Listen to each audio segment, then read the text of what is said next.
Xəbərin ünvanı Teleqrafa istinadən xəbər verir ki, hadisə 2024-cü ilin 1 sentyabrında səhər saatlarında Astara şəhərində yerləşən məktəblərdən birinin həyətində qeydə alınıb.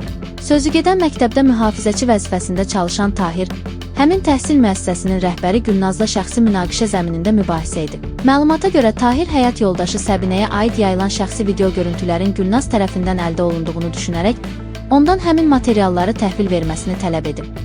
Sözlü qarşıdurma zamanı o Gülnaza qarşı nalayiq ifadələr işlədib və cibində gizlətdiyi mətbəx bıçağı ilə ona 2 dəfə zərbə endirib. Baş vermiş insidentlə bağlı aparılan istintaq çərçivəsində Tahir barəsində Cinayət Məcəlləsinin 221-3-cü maddəsi ilə cinayət işi açılıb və ona ittiham irəli sürülüb.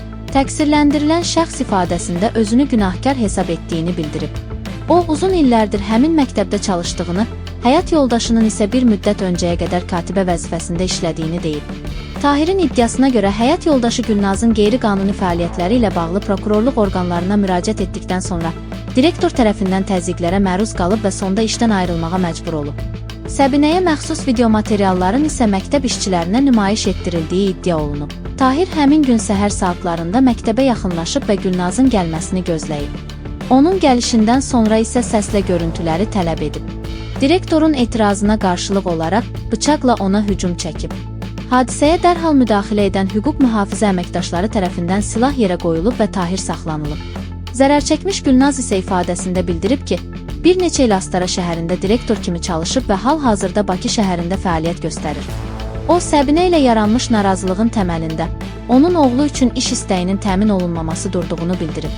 Gülnazın sözlərinə görə Səbinənin intim görüntüləri məktəbdə yayıldıqdan sonra kollektivin təzyiqi nəticəsində o öz ərizəsi ilə işdən ayrılıb.